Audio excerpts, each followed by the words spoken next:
mwanahabari, mimi naitwa Salim Msangi, ni mkurugenzi mkuu wa Mamlaka ya Usafiri wa Anga Tanzania. Leo tuko hapa Arusha kama sehemu ya kuelezea mafanikio na mipango ya taasisi ambazo ziko chini ya Wizara ya Uchukuzi kwa mwaka wa fedha ambao tunaendelea nao. Sasa nimeona nitumie fursa hii kukutana nanyi na kutumia nafasi hii mtusaidie kuwaeleza umma kwamba Mamlaka ya Usafiri wa Anga inaendelea na majukumu yake vizuri ya udhibiti wa sekta ndogo ya usafiri wa anga kupitia Wizara ya Uchukuzi.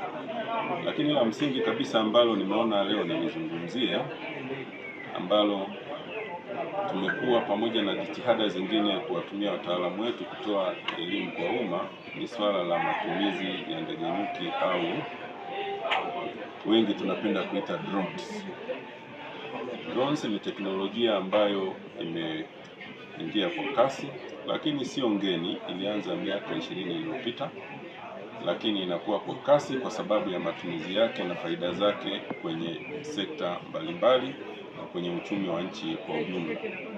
Ni teknolojia ambayo hatutakiwi kuiepuka, ni teknolojia ambayo tunatakiwa kuiembrace na kuitumia kwa utaratibu sahihi.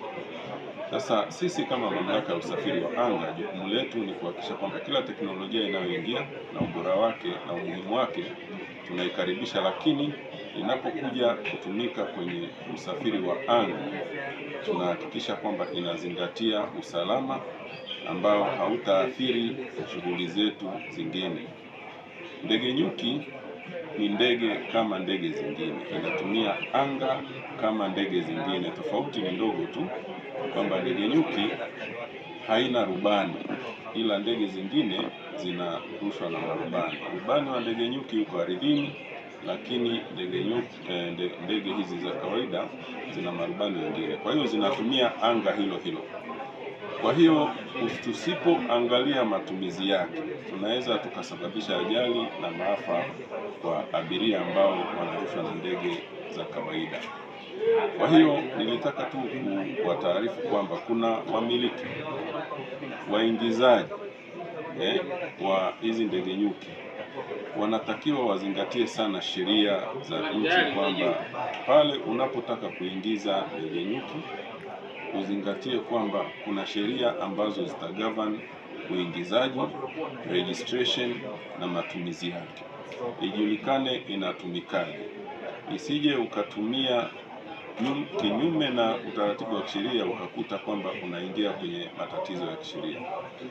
Kwa hiyo sisi tumekuwa tukitumia wataalamu mbalimbali kuzunguka mikoani, kutumia vituo vya redio, tovuti zetu, kutoa elimu, ili na nyie naamini kama wanahabari ambao mtatufikishia ujumbe kwa umma, waelewe kabisa kwamba ni teknolojia muhimu sana, ina manufaa makubwa sana, lakini anga letu ni tunu yetu. Tusiruhusu likatumika vibaya, likatusababishia changamoto kwenye upande wa safety, ambapo tunaweza tukapata ajali kwenye hizi ndege zingine za abiria.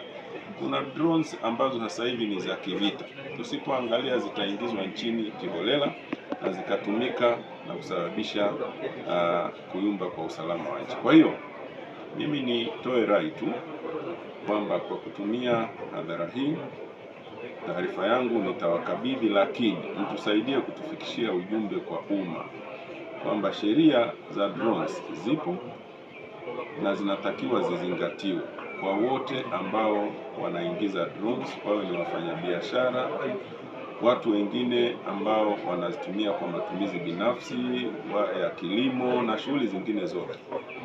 Wafuate sheria za nchi katika kuingiza na kutumia drones.